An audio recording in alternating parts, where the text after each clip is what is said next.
thank you both for these very interesting papers. And I have a question to ask, but please, if you want to go first. Yeah, Annie, do you want to?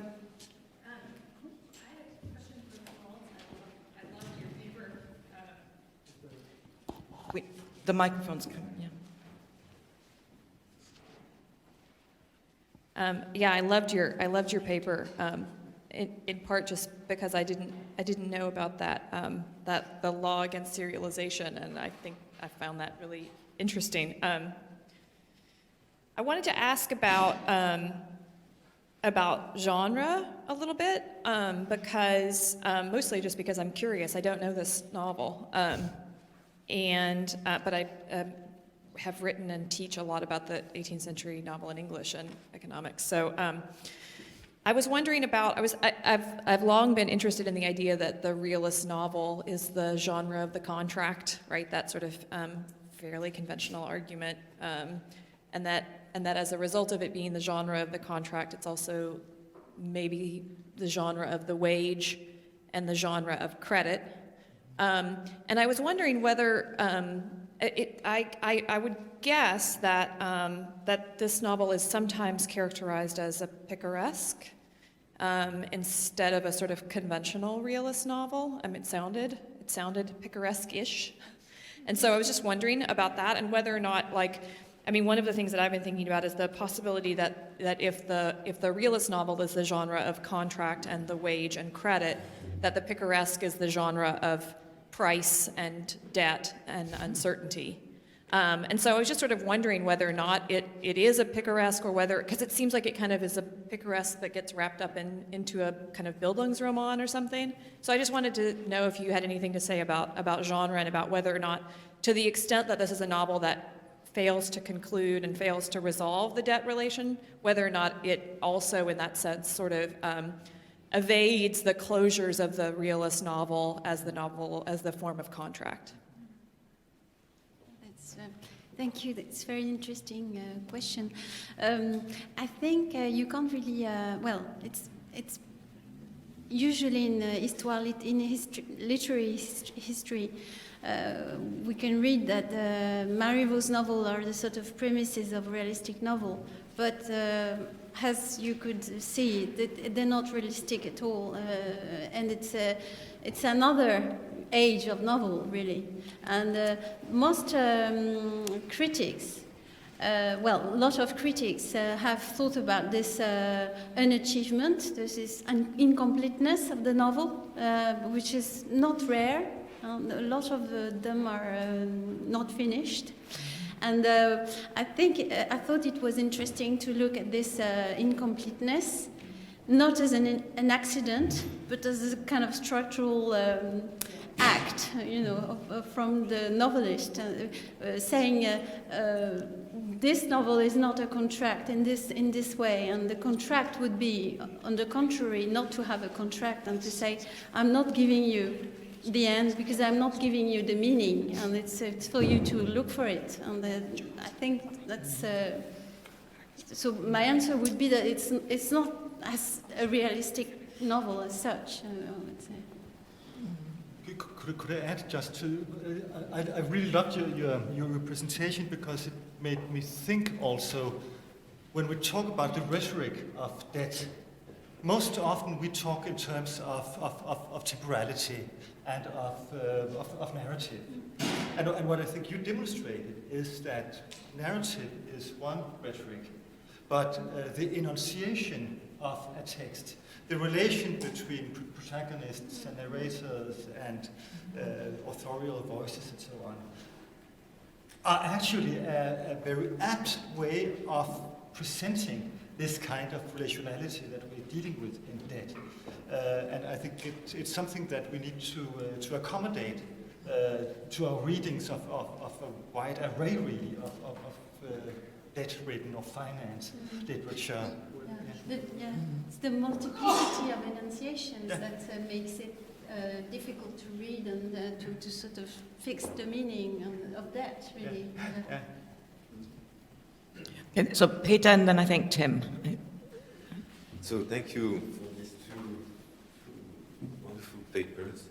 I am struck by the fact that though there is a temporal distance in the novels that you mentioned, there is a sort of common assumption that novels somehow configurate space and the time and the network of relations, aesthetics in the strong Kantian sense.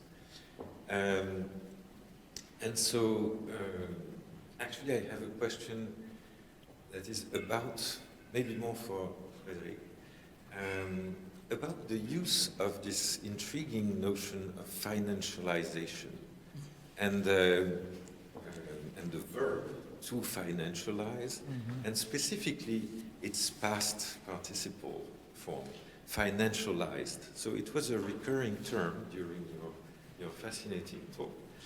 And so my question is in a way naive. So you started by saying that debt in a way gives time and space, or configurates time and space, so that debt is difficult, if not impossible, to situate, that's the word you used, in history, because maybe on the contrary, we should think with a certain Deleuze or a certain Guattari that that is precisely what gives. Laura says she can't hear you. Okay, that is precisely what gives time. But then your use of the word financialized seemed to presuppose that something happened to a world, or that something happened in historical terms. And financialization would in a way be possible to situate in a chronology. So there would be a world that would be not financialized, and then later a financialized world. So my question, I think, is very naive. What is exactly financialization?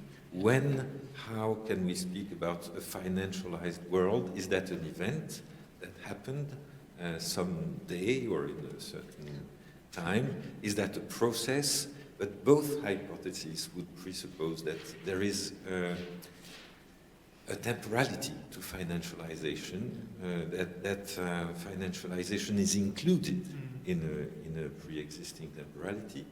And so how do you relate that to the hypothesis that you now announced in the beginning, right? That on the contrary, that gives time and space? Small and handy question, yeah. I think what has been so fascinating by working with Deleuze and Guattari's way of conceptualizing this is that we can historicize the way in which time and space are experienced differently. One thing, of course, when saying this, then there is an apparent paradox, and that's what you pointed to. Do we have in what kind of space-time do we map the different space-times? And perhaps one shouldn't insist on the paradox, but rather say that we have different topological models here, or different topological scales that we can actually operate with. And we can say that a topological arrangement morphs into something different. And there is a temporality to this transformation. So it wouldn't be to deny the necessity of historicize what we're talking about, but to insist on the radicality of Deleuze and Guattari's intuition here, that time and space are not just time and space, but they are actually formatted differently by powerful social tendencies. So, well, one can insist on the paradox, but one could also say, we have this and we have that. And it's possible to map both time spaces, so to speak. Given that, you say that financialization, it's a very long discussion. I'm not going to pretend to answer that question, of course. But you could talk about financialization as a tendency that changes the way in which capitalist accumulation takes place. And when it takes place less by exploiting the price of labor and predominantly on pricing the future risks.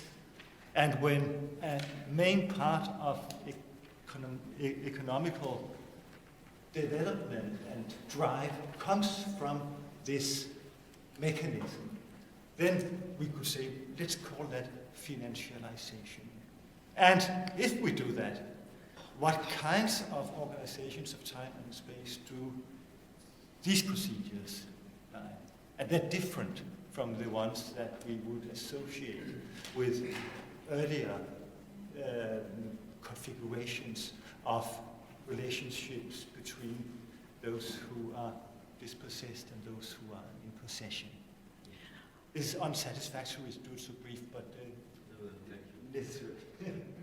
Okay, we have a lot of questions, a long lineup now. So Tim, you're next, Arjun, you're next, and then comes you, then Emmanuel, and then Amanda, and then Adi. Keep your questions short. Yeah, okay. Okay, so Tim. Okay, thanks. My question follows on quite well. It's also for Frederik. Thank you. Really enjoyed your paper. But I would like to ask about your concluding remarks. I think that the term chronotope, it just itself does so much of this fascinating work of, in a sense, relativizing the way that we think about time and space. But I was interested in, I felt that the terms in which you're counterposing to essentially literary forms, the forms of these three novels that you're talking about with the realist novel, is itself in fact very realist. And that seemed to me to be dramatized in your use of the word match. At the end. So you said, what you talked about new chronotopes to match present day topologies. You talked about new representational techniques to match the new infrastructures of derivative instrumentality. So I'm wondering what work, or let's say, how do you conceive the work of these literary interventions in enabling us to, the word I really want to do is resist the place that we're in. Because in fact, something else that you said at the end, these novels teach us what it takes to live in a new topological arrangement. Well, that almost seems to suggest that these novels are part of that new topological arrangement, that they are in some ways, are ushering us into that world. They're not exactly ways in which they're not exactly tools with which we might sort of think differently. They are part of this kind of essentially new chronotope. They are. So what then is the work of literature to enable us to think, in fact, outside these new topological chronotopes? Arjun, when you take the next question, take 3 minutes. Thanks very much.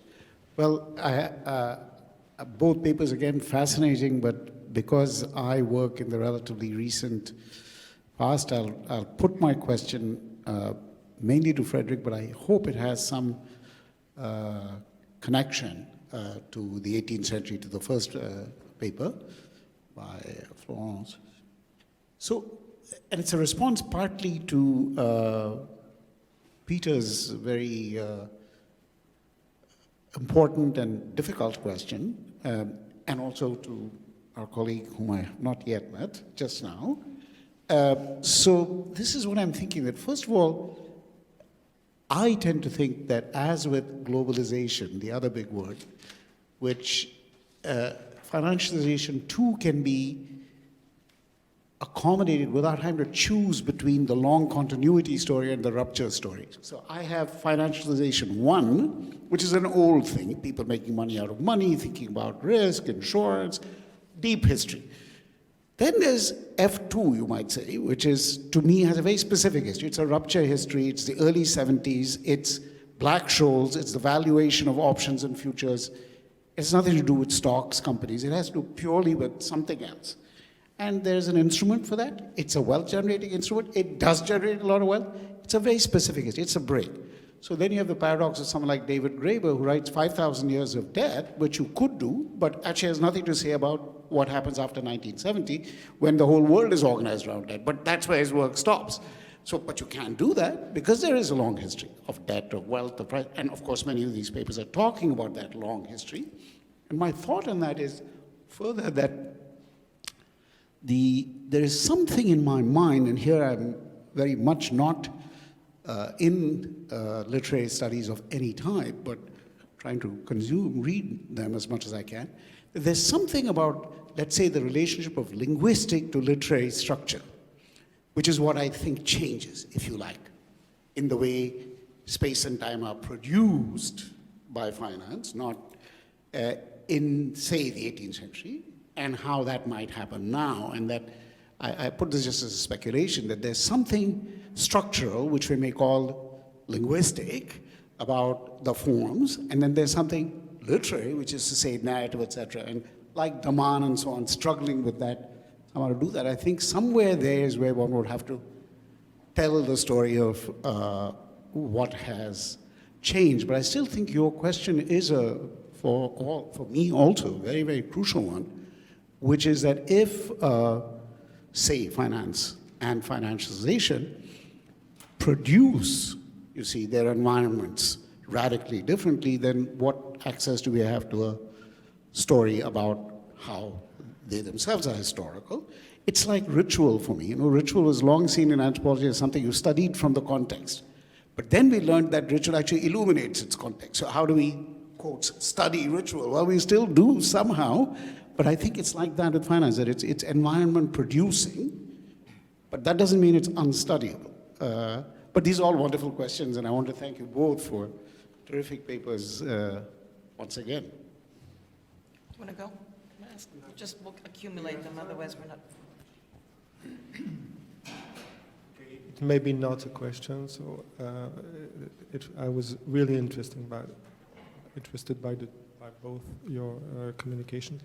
And I was wondering, because I know the 3 novels, I like the Zia Ida romance very much. I do like the Kellman's novel, and I hate Welbeck's one. So, and I think I have to say,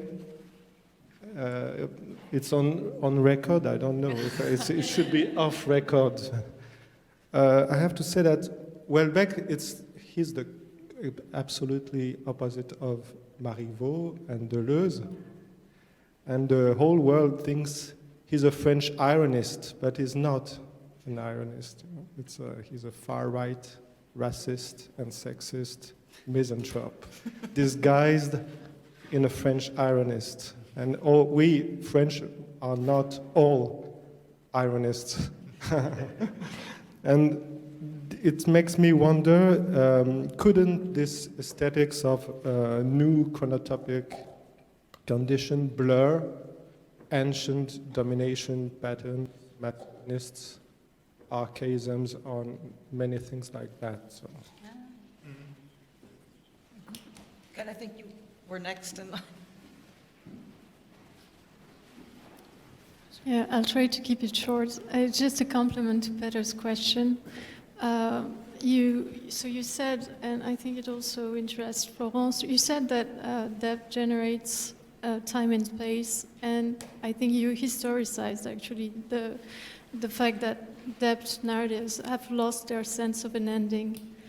But what you didn't do was specialize them, specialize. It's a very naive question, but it's somehow very different to experience depth and so to experience time when you're a student in the United States and in France, for example. So I was just wondering what you thought of the way debt can generate time and space in different spaces. And I think it would be the same in comparative literature if you compare Roman de Parvenu in France and 18th century British literature about debt and crisis. So how would you, it's a rather big question, of course, but it's just that I thought that the idea of, like you said, globalization, for example, affects time and space on a general level, but I guess we would need to not only historicize, but politicize and situate these different experiences, and to, so as to be able to not depoliticize the aesthetics of finance. Should we, no, Amanda and Adi, why don't you ask your questions too, so that way. With famous last words, I'll be brief. You'll be brief. This is just no. This is just a compliment, actually, to Tim's question and the previous question. So not only do I think there's a looming normative question about, you know, whether and how to resist, and whether one wants to see representations of that, but whether it actually is persuasive to imagine that even supposing your description of how time and space are altered through financialization, that governs the whole of experience. That is a guiding premise of your talk, and I simply am not persuaded that that is the case. And I think it's quite flattening to imagine that it is. So if you want to describe how financialization works and then imagine that that is somehow now hardwired into how we live, I just find that really problematic. And it also undermines your capacity yourself to even diagnose it. I mean, it would.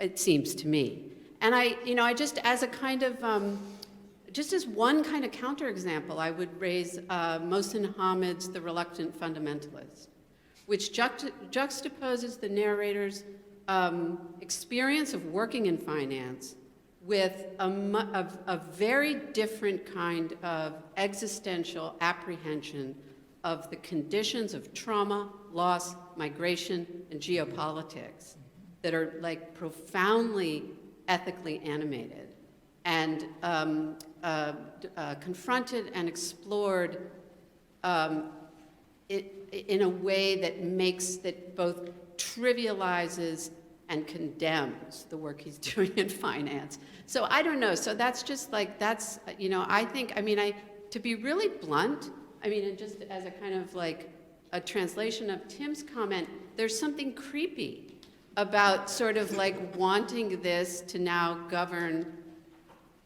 aesthetics. Okay, that's all. I'm done. In the same line, just a slightly different version of the same question. If one is too poor to borrow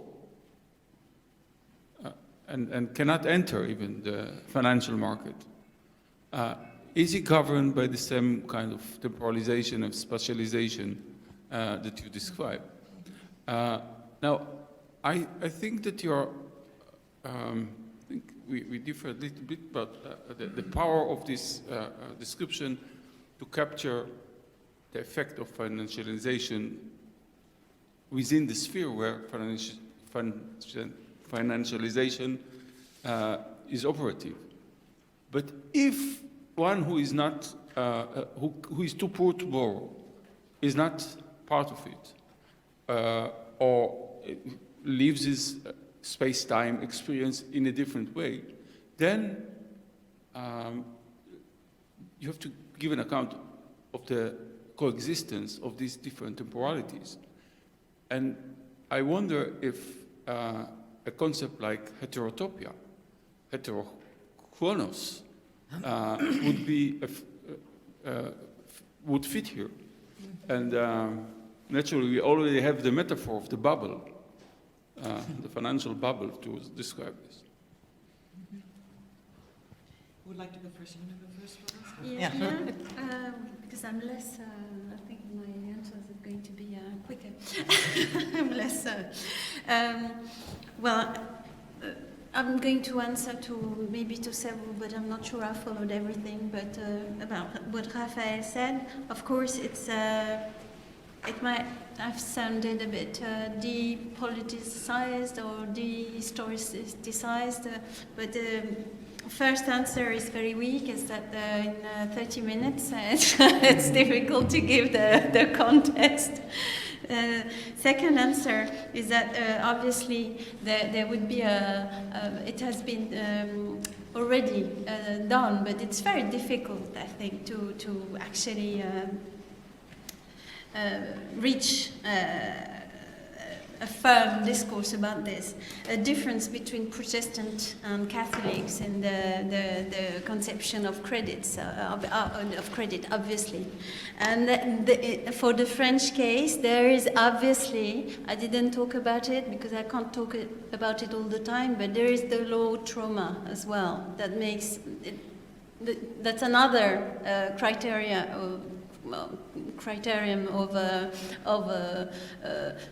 that shapes in a different way the relationship to the science and credit, obviously.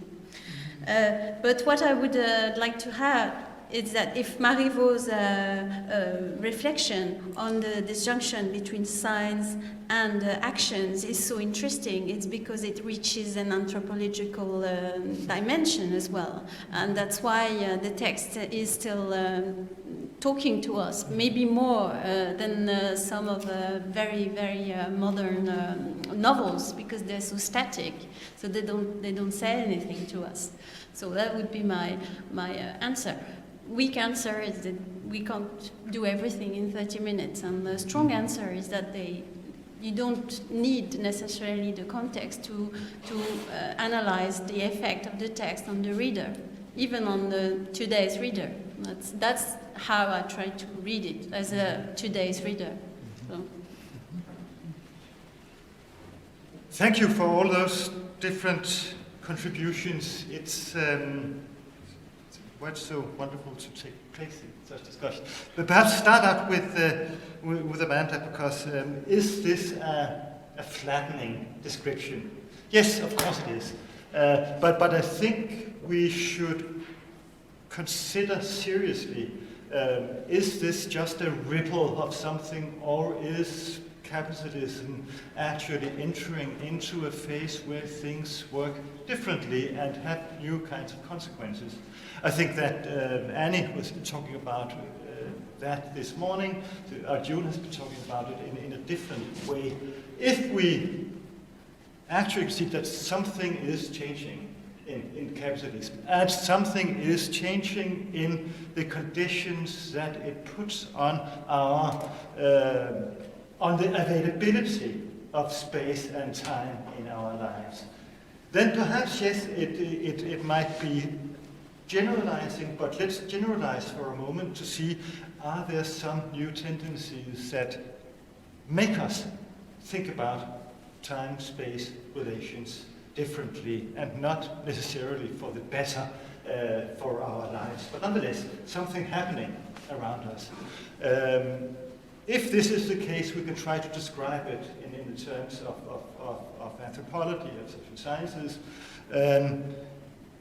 But we have also a very powerful way of describing the way we live now, as it was put, and that is literature. And that goes back to where Tim did remark my unelegant use of to match, yeah, stupidly. Okay, yeah, got me there.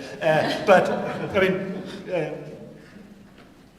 if literature is an instrument we have to reflect on the way we live now, is literature, is it Burke, an equipment for living, then it is basically because it gives us way, and it goes back to what Arjun was saying right before, how can we symbolize and articulate the changes of our experiences in the present? That's what we have literature for, to make a configuration of that that hasn't been configured in the development of the way in which we meet the world meets us. Then it is interesting for me, if this is the case, not perhaps, not to match, but to create symbolic forms that can provide us with a representational means to understand this world we live in. That's what I would have. Which is a realist model of literature. Exactly. In that sense, I would say there is no literature which is not realist. Because it is about providing us with ways of understanding ways we live. What we are saying. It's a very precise, very particular meaning of realist. It's not realist in matter of style, but in matter of intention. Can I ask a quick, just to jump in, with Diana's question to you, and I think it's related to this. Eric, we can't hear you. Is it a completely mistaken analogy to say, when someone says, look, it's snowing out, so what are you talking about climate change? It's in other words, what are you talking about the Anthropocene? That means nothing to me. My life is still organized by the season. In other words, it doesn't have to be, if it's not apocalyptic, if you could see your life organized by a temporality that you would never call that of the Anthropocene, not geological time, does that mean are you right or wrong? And I want to ask, is it a fair analogy, let's say climate change and financialization, in other words, what it means to be touched by it, to be included in it, in its logic, and whether your experience, say, well, I don't experience, look at my daily life. It's not this, it hasn't changed by derivatives or by this reorganization of space-time by finance, nor has it been changed by climate change. Are those similar kinds of, is there a disavowal? Is there just a splitting that's similar? I guess that's I'm confused. I don't have an answer for this. But does the analogy hold, I guess? And if it does, then maybe it's helpful. If it doesn't, then it's really, we need to think harder. I won't add any question, I promise. I wanted, since Gilles Deleuze has been mentioned a lot, I wanted to just read 2 sentences, because in a way it's not an answer, but it sort of resonates with all these questions. It's in the famous text, the postscript to Control Societies, and Deleuze is talking about control societies. He says, a man is no longer, so this is a temporal assertion, no longer a man confined, but a man in debt. So in control societies, debt is in a way is a new phenomenon. And then he says, one thing, it's true, has not changed. Capitalism still keeps 3/4 of humanity in extreme poverty, too poor to have debts, so as he was asking, and too numerous to be confined. So I guess the 2 temporalities that we are talking about are here, in this very famous text that gave rise to many, ideas about the making of the indebted man. But just one for this. Final word. I like the idea of heterochronicity and heterotopias, because I think that if it makes sense to take an interest in novels like those who try to craft ways of imagining and representing a certain state of things, it's not only that they can give us a realist image, but also that they can provide us with symbolic means, languages, with which we can talk about our experiences differently. That is, that's a wonderful thing about Raman's novel, I think. It takes on this derivative time-space, but not simply to criticize financialization, but to use those means to create narratives that capture aspects of those lives, of our lives, differently. with different, with a kind of heterochronicity and heterotopia. It are representational forms that not only allow us to look into the world in which we're living, but also to think imaginatively about how to conceive of possibilities we didn't know about when we are trying to talk about our lives. It goes back to the question of the politics that Frederik was talking about. Could we articulate specific concerns in a language which is different from the one that kind of politics have used? Then we have something to learn from those new configurations of time-space that novels like those represent to us. And now time and space is really finished. We have to go to lunch.